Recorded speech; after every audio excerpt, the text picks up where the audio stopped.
We on the side of the minority demand that there is an immediate withdrawal of all teaching and learning materials containing LGBTQ related content, including redefined concepts of sex, sexuality, sexual orientation, sexual rights, and gender identity from all schools.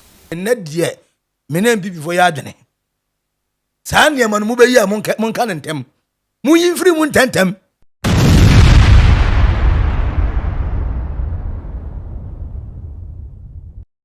NPP for say omone John Dramani Mahamani in this way nyam say aden. Enesu bio mo say ai. The National Press Conference party. NPP after go press conference bio me say hey bay. When there 3 seconds be a press conference, as much my kind of parliament press conference, as much my kind of radio TV so I'm gonna for who the muka press conference. I say radio phone time frame won TV phone jam frame. MPP for say NDC for omo ya azan kontompo for nkwa. Tese entro ye fa ntro win power. And NDC for munim. Ose enya mona when Sam George our Parliament of Ghana did ye. And they are munching LGBTQ for homosexuals and lesbians in the gay for no. And mun say fata so more Ghana because Ghana had ye. Ye nim oba e ware bema. Ana bema e ware ba. Ye nim say ye he and she. Ye ni bibia ye fe ne them say him so then you. Sa adjectives no ni bi wa. In the light of the foregoing, we, on the side of the minority, demand the following actions, grounded in constitutional governance and parliamentary accountability. 1. We, on the side of the minority, demand that there is an immediate withdrawal of all teaching and learning materials containing LGBTQ-related content, including redefined concepts of sex, sexuality, sexual orientation, sexual rights, and gender identity from all schools. Afanya mark na nwa na se mo ka se mo yes smart mo se abetom so mo ka se mo LGBTQ yam pass law na se mo ntom bo ase they say economy ni nye afeni ye guso ye dibuso ngakra IMF guso ebo ngakra nti mo ko pass law we say king cream ahwe ni anye sika bia me se na de say Ghana no ye ha ni na ye busu yabo sika na mo je na ma chedi no say LGBTQ no a lot of Ghanaians does not want it yempe ye si ye hia omo ye no so men omo dem ma ye hu yi but change na tran say ye nyintum na ye hwabie no me ne me yere beda me meka na bonten be ma ono yere beda e otrim enti say mo so mo besa mu di modo amoye na dem ana Sam George NDC for ye hu de be wie no na je say Parliament a pass as a bill and the omo na mo stop anti man stop it yes say mo pass as a bill e be kwa kodru na na dan kwa kuva do an say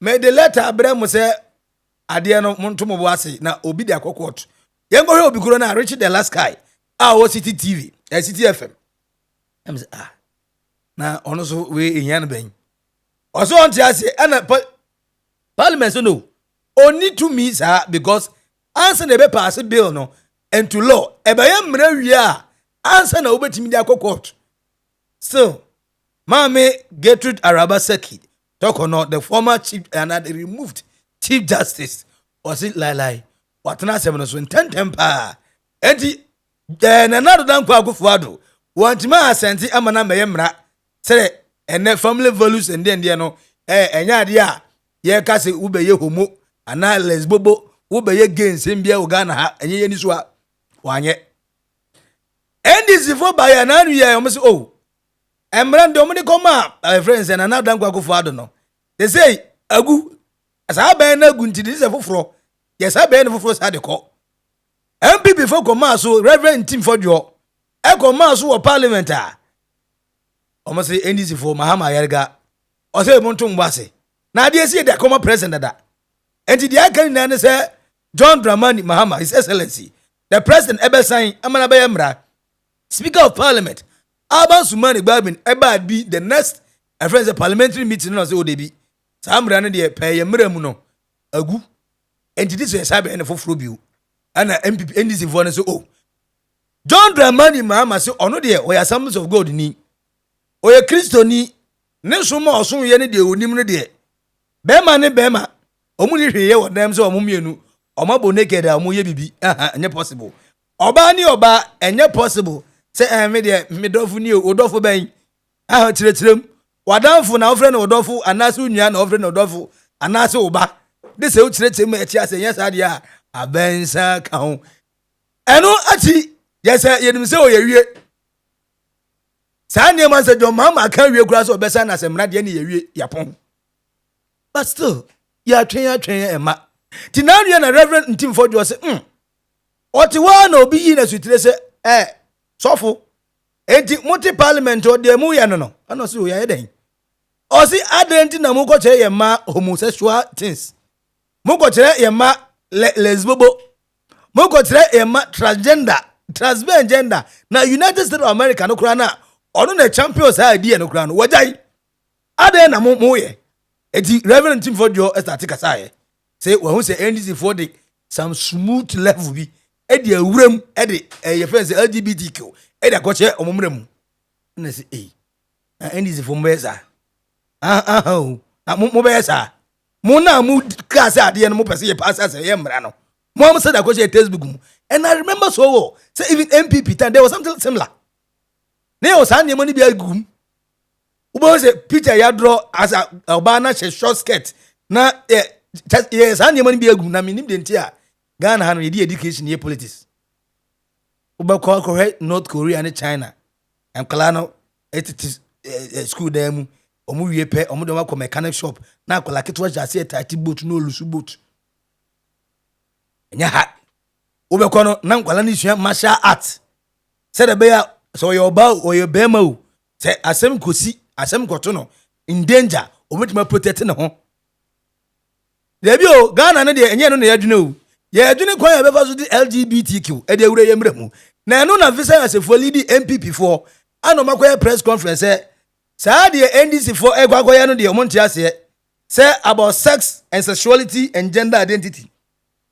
enema na mo peso mo ye no monti ase omun free mu tentem immediately sa textbook no omun ko print ne foforo school class was start school and it meaning say they be who be under the NPP a omun ko about the whole time no omunya syllabus omun de be kira de ene yes say call for say yen san redraw ni na famra back na yen se san sa again sem na ile tum no edi omo say director general and the board chairman of the National Council for Curriculum and Assessment omo pon mu ni na omunye omunfro because sa oversight omo tra se here no man ti me hu se sa ni mani wum sa content no enya de abebo ye nkola no bo apayo anase omuni mo madwuma ni mienu bia no so etiamra ignorance of the law no nche say excuse unim but still wafum and the NPP for call say ene due yai tampani for enya mo kwan and again sa textbooks no yan call in the back ni yin sa nemo na from. In the light of the foregoing, we on the side of the minority demand the following actions grounded in constitutional governance and parliamentary accountability. 1. We on the side of the minority demand that there is an immediate withdrawal of all teaching and learning materials containing LGBTQ related content, including redefined concepts of sex, sexuality, sexual orientation, sexual rights, and gender identity from all schools. You remember when NaCCA brought their statement, as it were, to respond to Reverend Ntimfo Jo. They made mention of the fact that the current manual has been withdrawn from the schools. And Dr. Park also made Ghanaians also know that even though it has been withdrawn, he referred us to an online version of the manual. In that online version, it is even worse. The definitions of what sex, sexuality, and others are is even worse in that online version. The minority is also demanding a transparent and inclusive review of all affected teaching and learning materials involving parliament, religious bodies, traditional authorities, parents, civil society organizations, education experts, and teacher unions. 3. The dismissal of the Director General of NaCCA and the chairperson of NaCCA board for failure of oversight and breach of public trust. We say so because NaCCA is now telling us, assuming without admitting, that the document was developed by the NPP government in 2024. If you don't believe in it, why then do you go ahead to go and even print them in 2025? That is causing financial loss to the state. Because these are teacher manuals that you have printed and distributed across the country. And that is why we are calling for the head of the NaCCA CEO and the board chairperson of NaCCA. The institution of a full parliamentary inquiry by the appropriate committee of the House into the development, approval, funding, and circulation of these materials, including the role of external partners. Now there's a call of conscience and civic responsibility. I once again use this opportunity, and on behalf of my colleagues, call on the bishops, that is the Catholic Bishops Conference of Ghana, the Christian Council of Ghana, the Methodist Conference, the Presbyterian Conference, the Muslim Conference, to examine the teacher manual carefully and determine whether its content is in consonance with the teachings of Christ. And for those who are also Muslims, to also assess whether the content in the teacher manuals are also in consonance with the teachings of Prophet Muhammad sallallahu alaihi wasallam. If it is not in consonance with that, we want to hear from them.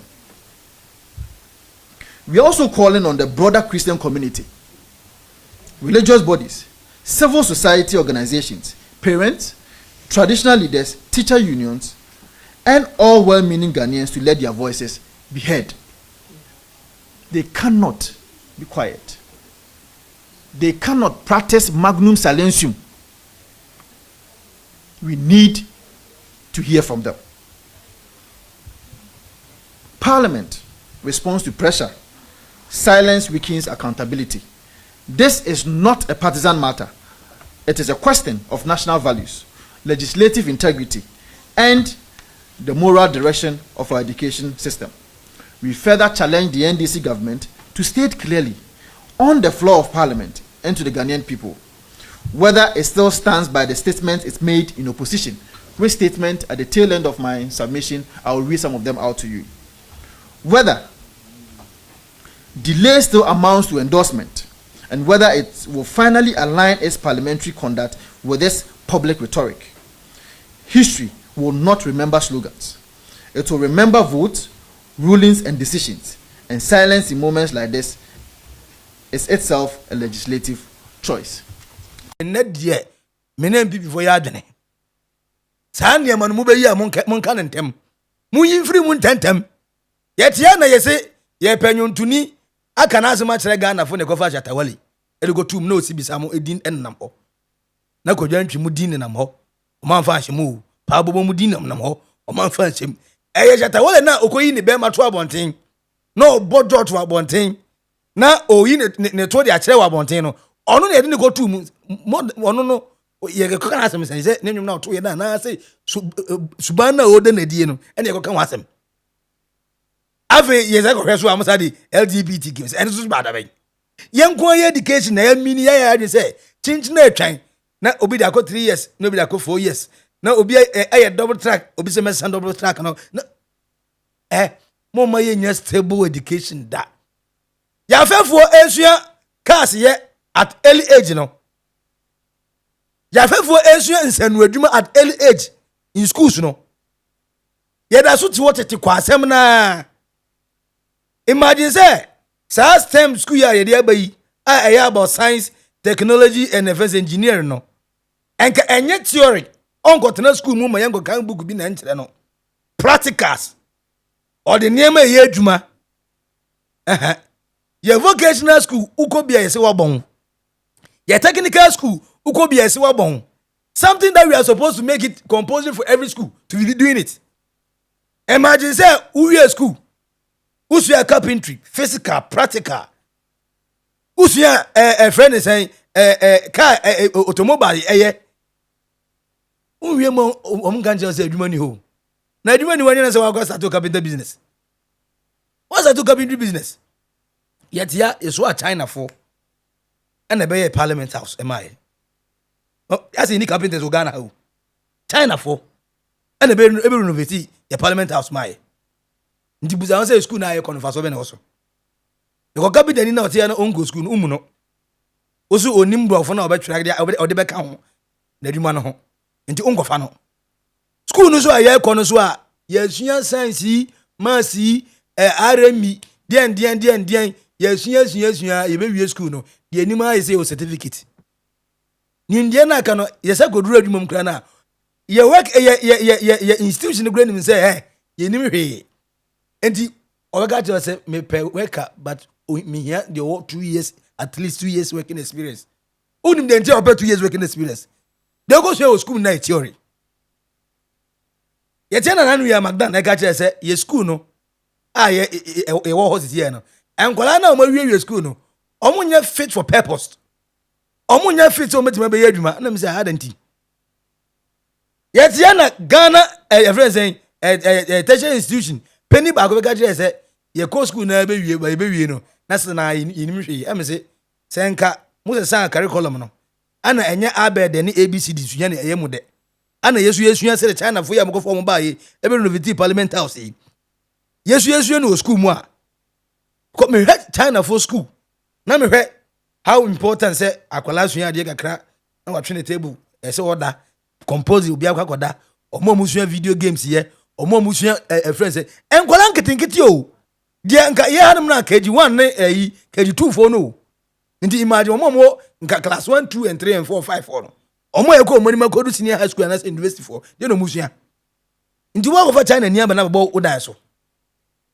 But untimi fa Ghana ni. Because school na ko ni kapreba. Mu wie yeso ane asakoda LGBTQ campaign. Abrofo no kura pa ba, Trump kura stop na USA. Afa na mu de mu abesia. Oh.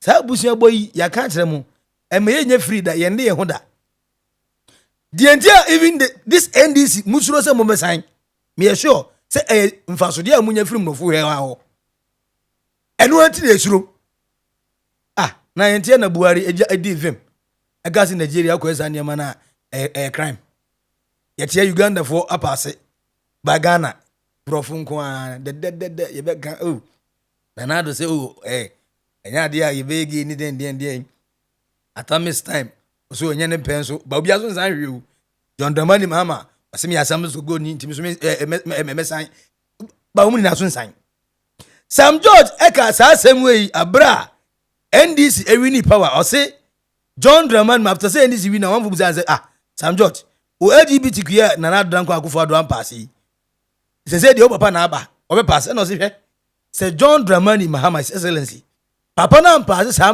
mre ya onko ono ani ono ometi ayam obe man the pressure bi ma obe holding the neck obe tia the neck ama won say yes pressure na eba no waka we ni na hwe ani bre so ode kan no di eba ne saying because education minister say ne mpenso na yede syllabus ya ba even though enyo na eye nti wadi atum so adenti ana Sam George President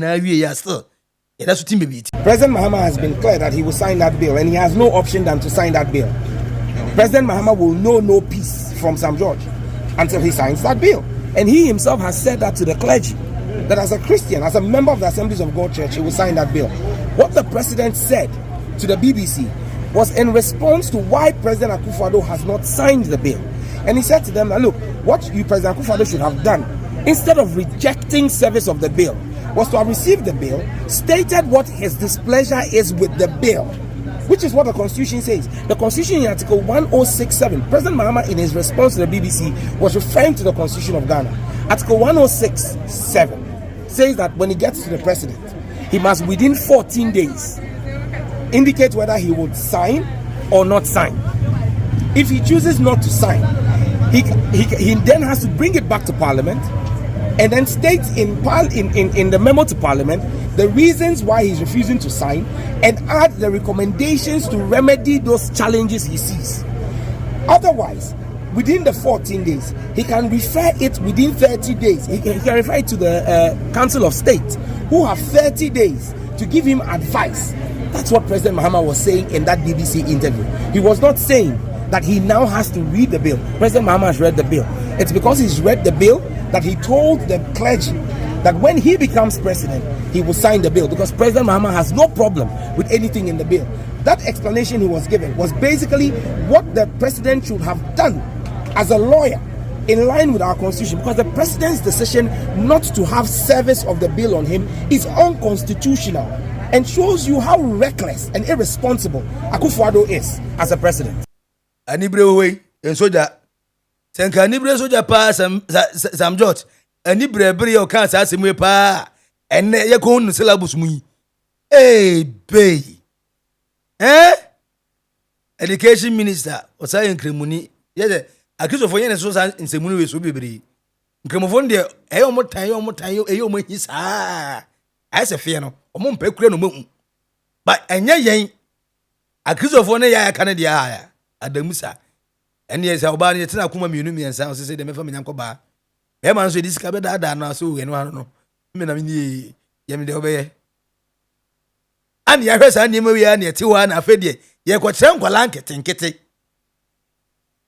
ade na ye pese ye pass se mra e parliament no afedie de ko kire nkwala e school mu o menyina wie no mo full time gay and full time lesbian for nko a na o mo so o mo fi se ase be mana me ye ne moame transgender dia Nigeria ni kura friend say Bobrisky se den na ne amada na Bobrisky no nam ho na ye duru ada ben yesu ne asore wo wiase na ye ne akọ mox wo wiase na ye ne akọ yesum say yesum nyame ma obi nsum bi dise ko se na nso unhu obia wo krom obia sha so dem mu ana plasma ne ebo ha na ebo ha sa ye kura mpo ne Africa mi ni kura se bi wo baby na mi ni wiase Africa na gba bi wo baby de yati national day for prayer and thanksgiving yen living leader for no.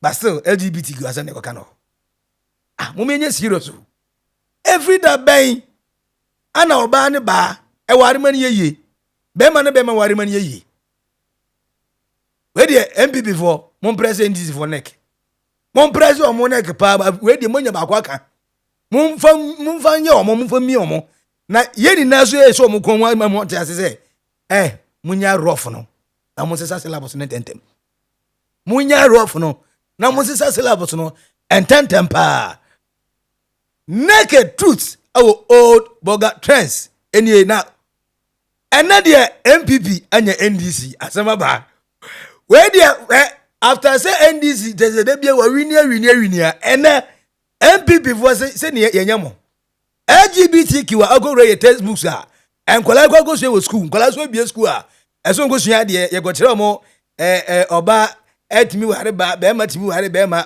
utimi da ne ho koye ba na se be ma mani ye NPP for Reverend Tim for Johnny a friends Vincent Asefua almost ma hwemu na we pa de Ghana for ubeti ane se awe de yate we pa de ye kwanye de yempe enti kwan bia so efa so wura mu bia no education minister Haruna Idrisu mon clean out mun yimfru ho for comments no eto comment section na say we are subscribe like na share edi no e ba ko pe Maxi Billian background bye bye.